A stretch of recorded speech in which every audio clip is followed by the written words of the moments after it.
don't know any coach under more pressure heading into this season than Jimbo Fisher. Fisher is entering his 6th year at Texas A&M and so far has failed to make the college football playoff, has failed to even make the SEC championship game, has failed to have a 10-win season, and only has 2 top 25 finishes in his 5 full seasons with the Aggies. Fisher needs to deliver in 2023. They need a major bounce-back year, and I think they're going to get it. So welcome back to the Gridiron Expert, guys. We're so glad that you could join us today, breaking down everything you need to know about the Texas A&M Aggies. As always, please continue to like, comment, subscribe, share our videos, and of course, check out everything down in the description below. Our expert picks over on our website, thegridironexpert.com. Some of the best college football and NFL spread picks in the country over there for one of the lowest priced in the country. That's going to give you guaranteed winnings every single week. Guaranteed winnings every single week. We've never had a losing record, never had a losing season. We want you to take advantage of that and have that money right back in your pocket. Check out our Patreon account as well. Become a member of our Patreon Wall of Fame to gain access to exclusive college football content year-round, but you can only be found, of course, on Patreon. And send us some gear. Send us some Texas A&M gear. Represent the 12th man here at the Gridiron Expert. Check out the mailing address down in the description below and get your team represented in every single video as we expand our nation from coast to coast. So take a look at Texas A&M, guys. Again, this is a team that needs a bounce-back year. Jimbo Fisher needs this bad. Is he on the hot seat? Technically, yes, but I don't know if A&M can buy him out. I don't know if they're going to, get rid of him anytime soon. But the Aggies were bad last year. 5-7. Started the year ranked 6th in the country. Lose to App State in week 2 and just fell apart after that. Finished the year at 5-7, going from 6th to unranked. It was a rough year for Texas A&M, and they need a big bounce-back year. And I think they're going to get it. Why? Because they have a lot of experience coming back. 20 starters returning for Texas A&M in 2023. And we'll start on the offensive side of the ball, where it's not really a returning starter that's the major storyline. It's the new coordinator. Offensive coordinator Bobby Petrino, the former Louisville head coach, the former Arkansas head coach, more recently the head coach at Missouri State, comes in as one of the best offensive minds in the game to take over the offense in College Station. The other question is, will Jimbo Fisher give him full control of the offense? He kind of deflected those questions at SEC Media Days. We really wonder what the relationship will be like between Jimbo Fisher and Bobby Petrino. Can they work well together? Both very hot-headed guys. It's going to be very interesting to see how it pans out. But if Petrino gets the majority of his control, if Petrino is allowed to implement what he wants to do, this offense will take a major step forward after averaging just 22.8 points per game last year. Connor Weidman returns after throwing for nearly 900 yards and 8 touchdowns last year. Their top 4 pass catches returned, led by Evan Stewart, who had nearly 650 reception yards. Aeneas Smith is back after getting hurt last year, returns from his injury to come back as one of the top playmakers for the Aggies.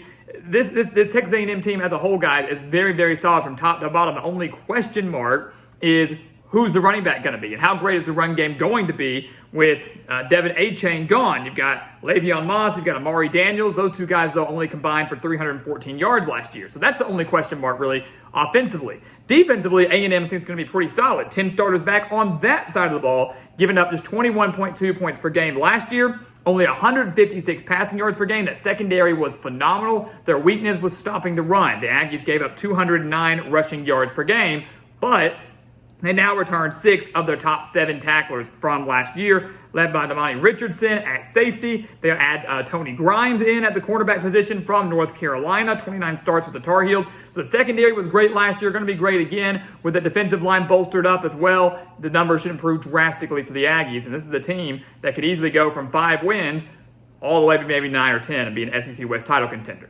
It's crazy to think about, but it's very, very possible. Take a look at the schedule for the Aggies. It's favorable.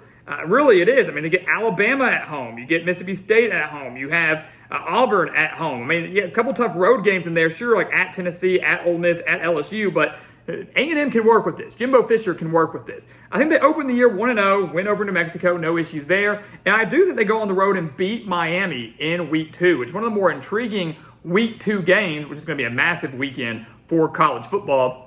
Miami returns 19 starters. This is a very, very experienced Hurricanes team as well. But A&M did win this game last year in College Station, 17-9.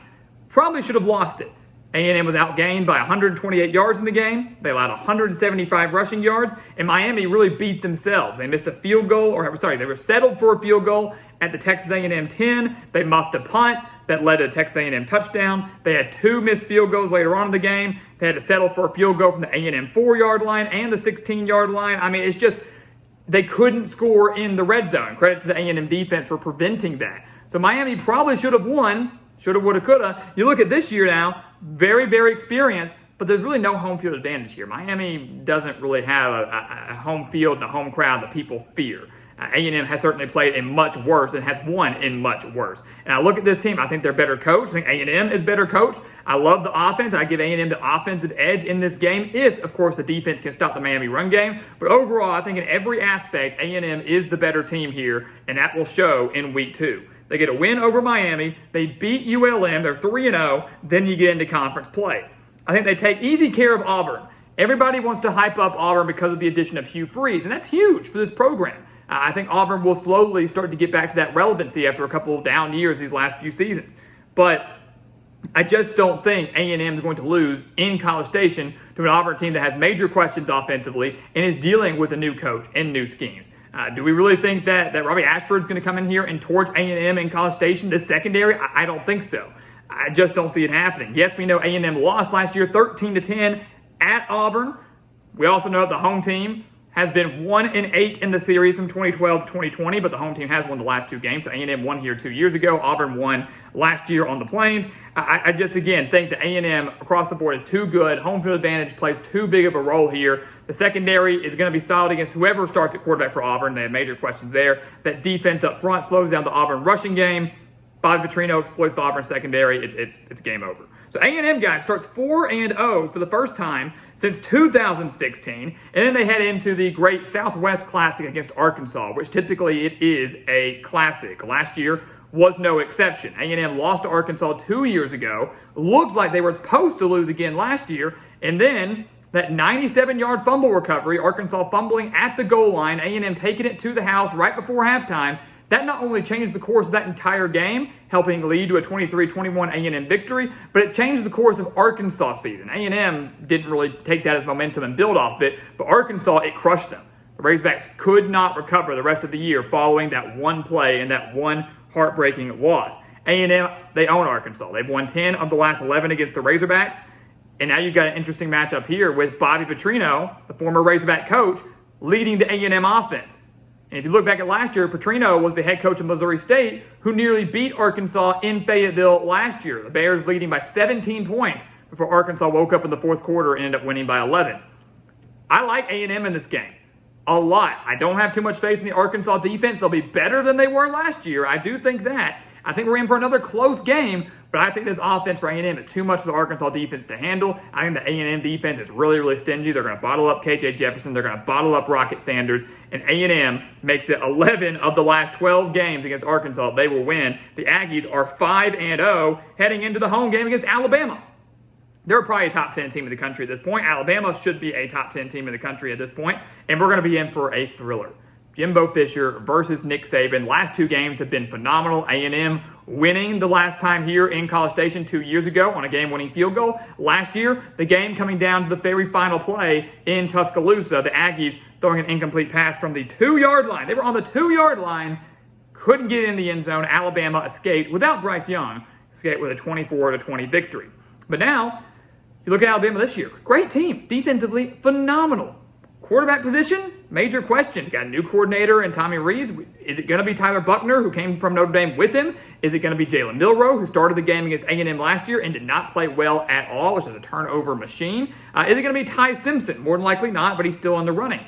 I look at this A&M defense. They played an outstanding ball last year against the Alabama offense that, yes, didn't have Bryce Young, but you could make the argument the Bama offense last year was better than the one this year, even without Young. So I love A&M at home in this spot. I think A&M upsets Alabama in College Station. The 12th man is going to play a major, major role in this game. The Alabama offense is too shaky to go up against this A&M defense. It's really, really good. The A&M offense takes a major step forward. If you can go into T-Town last year and nearly win the game, coming down to the very final play, in a year that was bad for A&M and Alabama not having their quarterback, and they're not going to have one now, I do believe you can win at home with a much better team, and Alabama maybe taking a minor step back. So give me Texas A&M to beat the Crimson Tide. They are 6-0 heading into their road game at Tennessee. Oh my God, look at that. They've already exceeded last year's win total, and we're talking about A&M maybe making the college football playoff.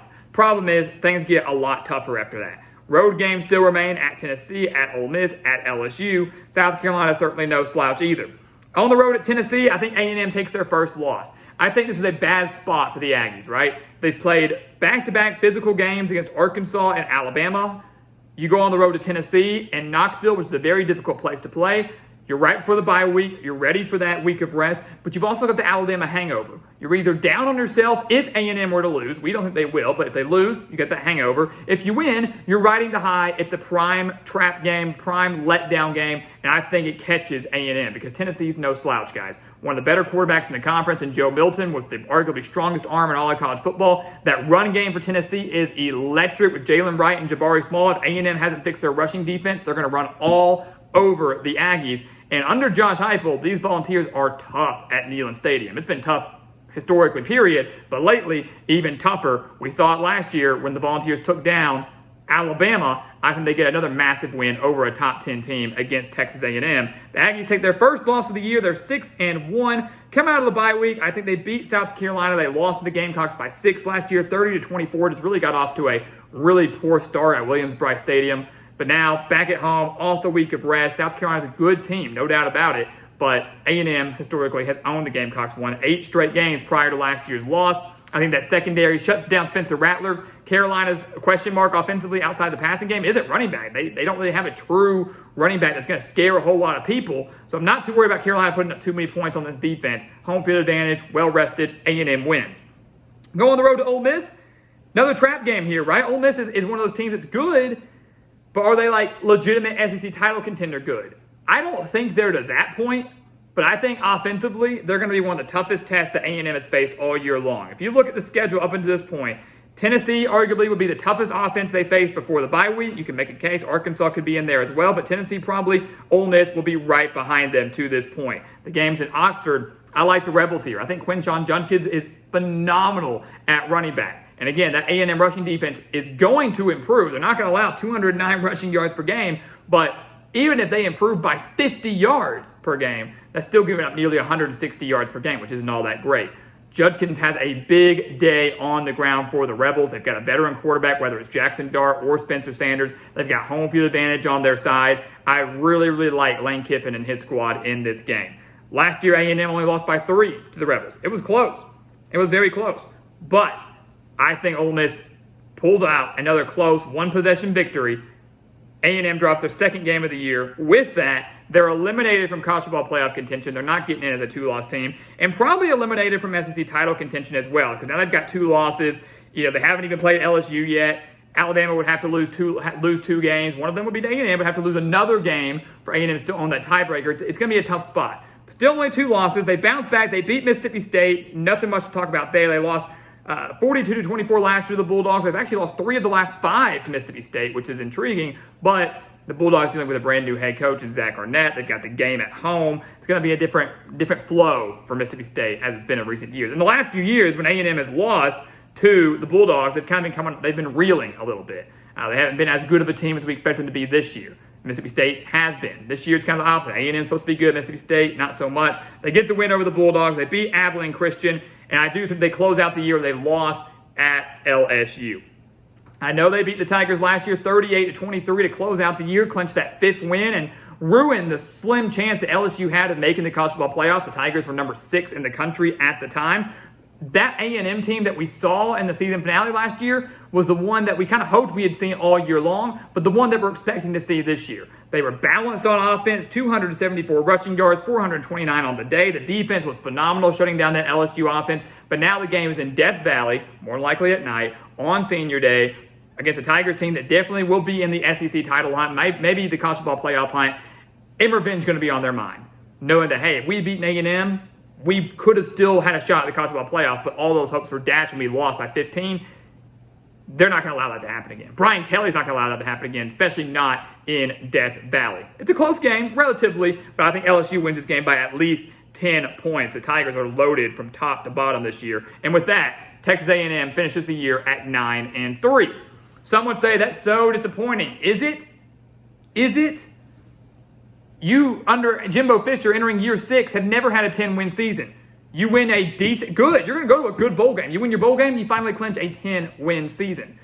The only other 9-win season was what, the COVID year when you went 9-1, won that bowl game, the Orange Bowl over North Carolina? A&M's kind of been made fun of for failing to reach expectations. Losing season last year, 8-4 U is what we called you. You're not going to be 8-4. You're going to be 9-3. You're going to go from 5 wins to 9 wins. You're going to beat Alabama. At least we believe so. This is going to be a very good year for the Aggies. It should be a major bounce back season. And in the end, I would consider this a successful year and one that kind of takes a little pressure off of Jimbo Fisher's back. After some disappointing years, he finally delivers and continues to build heading into next year. So guys, as always, thank you so much for watching us here at the Gridiron Expert on YouTube. Make sure to continue to like, comment, subscribe, share our videos, and of course, check out everything down in the description below, including our expert picks over on our website, thegridironexpert.com, our Patreon account for exclusive college football content year-round, our mailing address to send us some gear. Love to get some A&M representation as we continue to expand our GE Nation from coast to coast. And once again, guys, as always, thank you so much for watching, and we'll see you next time right here on the Gridiron Expert. Yeah.